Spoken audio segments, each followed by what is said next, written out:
Hi, this is Scott Garibay, and today we're going to talk about Dungeons & Dragons 5th Edition and how you can use the Dungeons & Dragons Player's Handbook 1E, the Dungeons & Dragons Player's Handbook 2E, the Dungeons & Dragons Player's Handbook 3E, and the Dungeons & Dragons Player's Handbook 4E in your Dungeons & Dragons 5th Edition game as a player and cast spells with any casting class from every edition from within 4th edition. From within 5th edition. Now, how on earth do you do this, right? Well, it is unusual, so we're going to get into it. I'm going to tell you how you get this done, all right? So, first of all, this is my greatest accomplishment as a dungeon player, okay?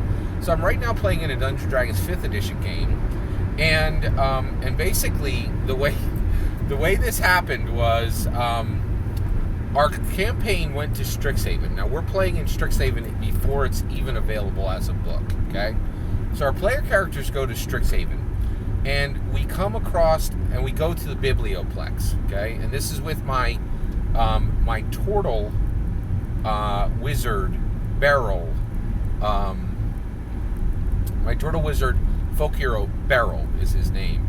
Now, this character is actually dead now, but I was able to do this for, I think, like 2 sessions. So I was fully able to accomplish this and fully able to do it until my character died, right?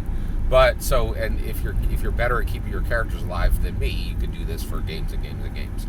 So how do you get there? How do you get it so that your wizard can cast every spell in every player's handbook from 1978 all the way up to 2021? Because I did it. I was able to accomplish this, right? So our player characters go to Strixhaven. Now, Strixhaven is a Magic the Gathering set, and we were using the Dungeons & Dragons. We were using the Dungeons & Dragons, the DMG, the Dungeons & Dragons 5e, DMG, PHP, and MM, and we were using the Strixhaven cards, right? Well, the Strixhaven cards are incredibly unusual. I don't think people really understand how much the inclusion of Magic the Gathering card sets into D&D has really fundamentally changed the game. So one of the things is, Strixhaven is an unusual Magic the Gathering set in that it allows, it actually was a standard set that had non-standard cards in it. So Strixhaven had a whole bunch of, as soon as Strixhaven was released, all cards in Strixhaven were standard except, right, the Strixhaven Magic University, which is canon in Dungeons & Dragons, right now. There's a book coming out in the fall, but since the book has already been permissioned in the fall, and they've already officially announced it, you can use the cards now, right? And that's exactly what we did. And there's fiction that tells the whole universe, like, the setting's fully available without the book, okay? So, basically, the Strixhaven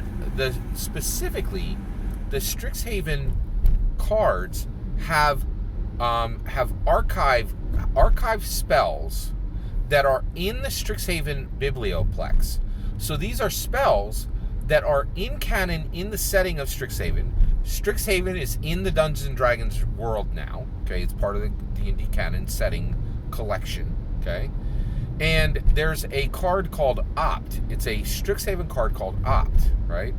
So what happened is, in our Strixhaven world, it was determined that the spell Opt, which was a special spell that only exists as a Strixhaven card, which was in our Dungeons & Dragons game, would allow, once that spell was added into a spell book, that spell book would allow the wizard to cast every single spell up to their spell level from every single edition of the player's handbook.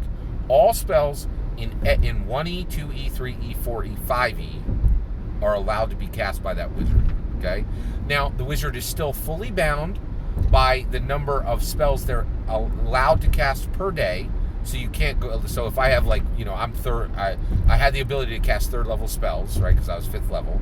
So I actually had 2 3rd level spells I could cast per day, like 3 2nd level, 4 1st level, and 5 cantrips, right?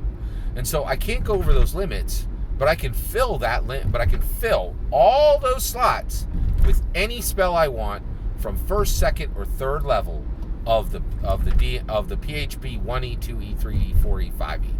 And when I do it, I just say which spell I'm doing, and then the dungeon master is and they'll say, is there a save for the other person?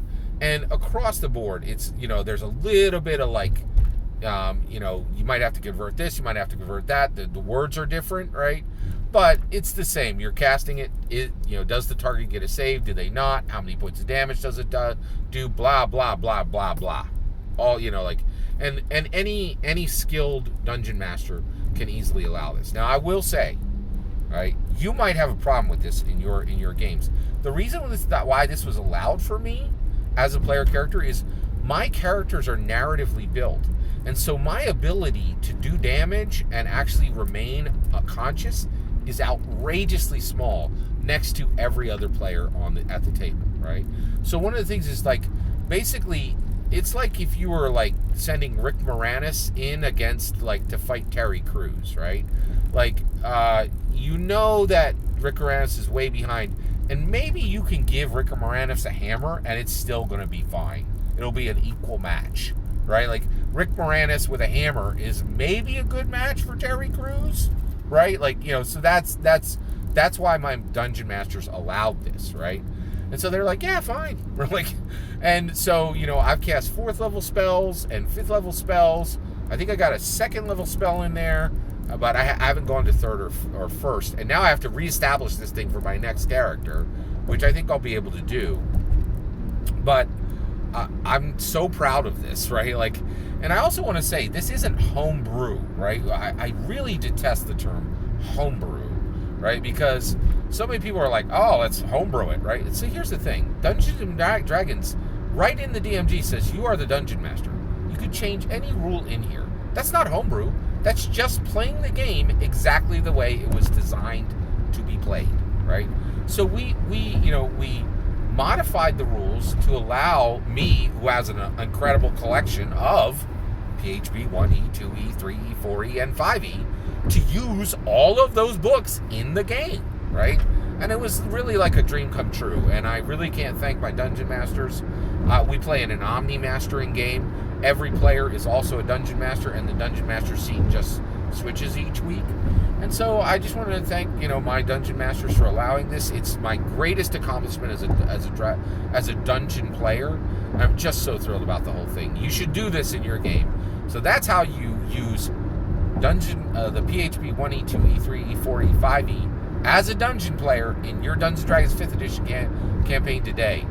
What are your plans to use this? I'd love to hear. What are your thoughts on this being in our game? Let me know your thoughts in the comments below. Please consider liking and subscribing, and have a wonderful millennium.